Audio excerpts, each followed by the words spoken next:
রাজ্যের কৃষিমন্ত্রী শোভনদেব চট্টোপাধ্যায়ের পরিবারের লোকজনের কাছে কৃষি বিমার প্রকারের জন্য কমিশন চাচ্ছে সরাসরি। এই অভিযোগ করলেন রাজ্যের বিরোধী দলনেতা শুভেন্দু অধিকারী। এই বিষয়ে সব তথ্য প্রমাণ তার কাছে আছে বলে দাবি করলেন শুভেন্দু অধিকারী। বৃহস্পতিবার 8ই ফেব্রুয়ারি রাজ্যে বাজেট অধিবেশনের পর সাংবাদিক বৈঠকে এই অভিযোগ করেছেন তিনি। শনিবার 10ই ফেব্রুয়ারির মধ্যে এই বিষয়ে সমস্ত প্রমাণ তিনি সামনে আনবেন বলেও জানিয়েছেন।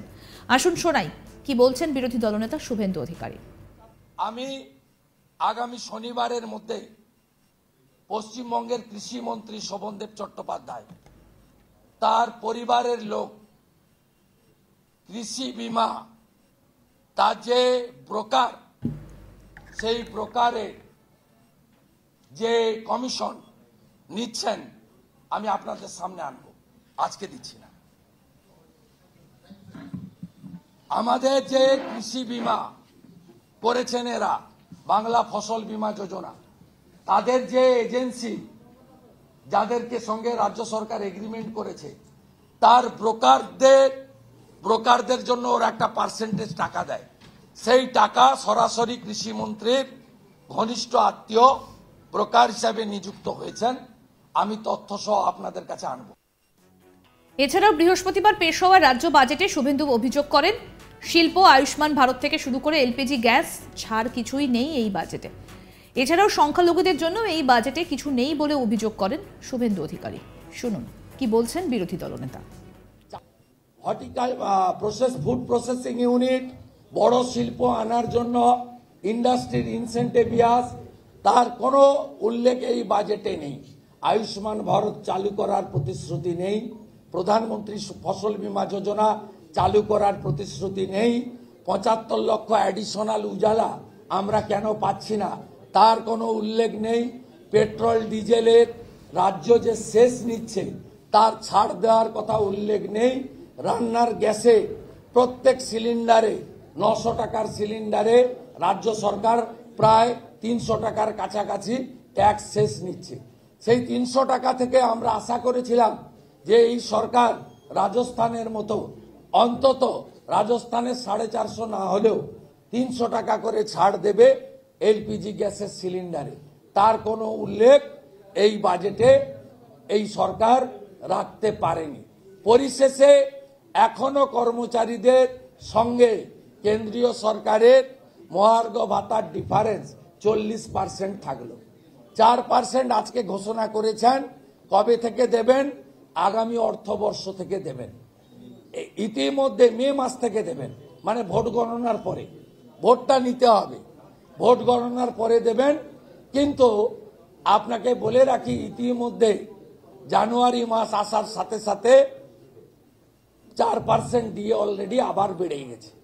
ইটস এ কমপ্লিটলি মিথ্যাচার, জাগলারি, এবং আবার পশ্চিমবঙ্গের মানুষকে টুপি পরিয়ে মিথ্যা প্রতিশ্রুতি দিয়ে ভোট নেওয়া।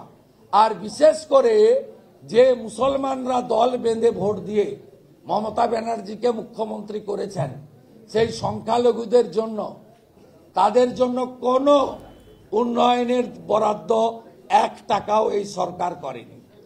কোনো সংখ্যালঘুদের জন্য উন্নয়নের কোনো বরাদ্দ, পরিকল্পনা, তাদের শিক্ষা, স্বাস্থ্য, কর্মসংস্থান, স্কলারশিপ, তাদের আপগ্রেডেশন, তার কোনো উল্লেখ এই বাজেটে যে মুসলমানরা মমতা ব্যানার্জিকে ভোট দিয়ে মুখ্যমন্ত্রী করেছেন তার সভা এখনো ভরান, তাদের জন্য কিন্তু তিনি বুড়া আঙুল দেখিয়েছেন এই তার বাজেটে।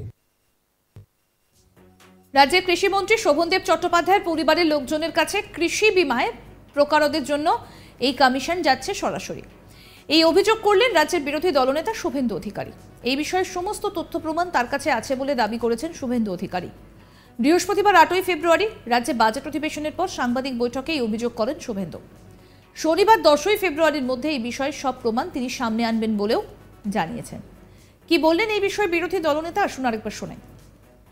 আমি আগামী শনিবারের মধ্যে পশ্চিমবঙ্গের কৃষিমন্ত্রী শোভনদেব চট্টোপাধ্যায়, তার পরিবারের লোক, কৃষি বিমা, তার যে ব্রোকার, সেই ব্রোকারের যে কমিশন নিচ্ছেন আমি আপনাদের সামনে আনবো, আজকে দিচ্ছি না।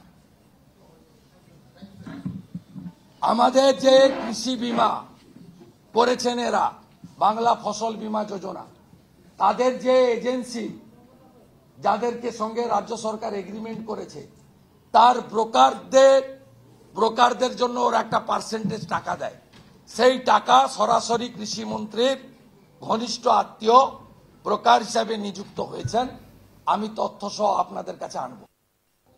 এছাড়াও বৃহস্পতিবার পেশ হওয়া রাজ্য বাজেটে শুভেন্দু অভিযোগ করেন, শিল্প, আয়ুষ্মান ভারত থেকে শুরু করে এলপিজি গ্যাসে ছাড় কিছুই নেই এই বাজেটে। এছাড়াও সংখ্যালঘুদের জন্য এই বাজেটে কিছুই নেই বলে অভিযোগ করেন শুভেন্দু। কি বলছেন বিরোধী দলনেতা শুভেন্দু অধিকারী এই বিষয়ে শুনব।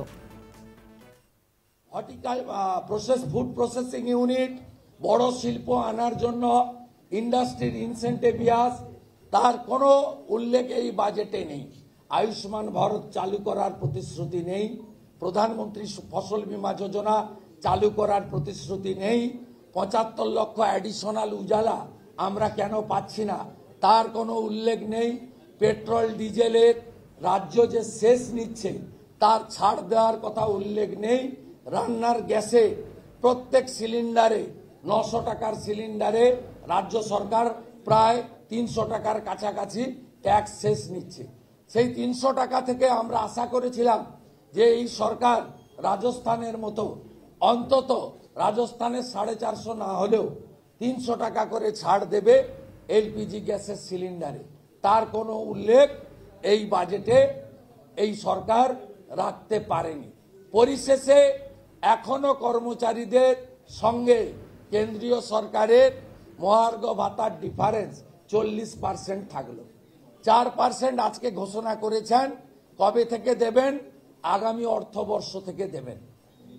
ইতিমধ্যে মে মাস থেকে দেবেন, মানে ভোট গণনার পরে। ভোটটা নিতে হবে, ভোট গণনার পরে দেবেন। কিন্তু আপনাকে বলে রাখি, ইতিমধ্যে জানুয়ারি মাস আসার সাথে সাথে 4% দিয়ে অলরেডি আবার বেড়ে গেছে। ইটস এ কমপ্লিটলি মিথ্যাচার, জাগলারি, এবং আবার পশ্চিমবঙ্গের মানুষকে টুপি পরিয়ে মিথ্যা প্রতিশ্রুতি দিয়ে ভোট নেওয়া। আর বিশেষ করে যে মুসলমানরা দল বেঁধে ভোট দিয়ে মমতা ব্যানার্জিকে মুখ্যমন্ত্রী করেছেন, সেই সংখ্যালঘুদের জন্য, তাদের জন্য কোনো উন্নয়নের বরাদ্দ 1 টাকাও এই সরকার করেনি। কোনো সংখ্যালঘুদের জন্য উন্নয়নের কোনো বরাদ্দ, পরিকল্পনা, তাদের শিক্ষা, স্বাস্থ্য, কর্মসংস্থান, স্কলারশিপ, তাদের আপগ্রেডেশন, তার কোনো উল্লেখ এই বাজেটে যে মুসলমানরা মমতা ব্যানার্জিকে ভোট দিয়ে মুখ্যমন্ত্রী করেছেন তার সভা এখনো ভরান, তাদের জন্য কিন্তু তিনি বুড়া আঙুল দেখিয়েছেন এই তার বাজেটে। আরও আপডেট পেতে আজ তাক বাংলার ইউটিউব চ্যানেল সাবস্ক্রাইব করুন, নোটিফিকেশন পেতে বেল বাটন অপশন প্রেস করুন, ভিডিওটা লাইক করুন, শেয়ার করুন, হোয়াটসঅ্যাপে ফলো করুন আজ তাক বাংলা।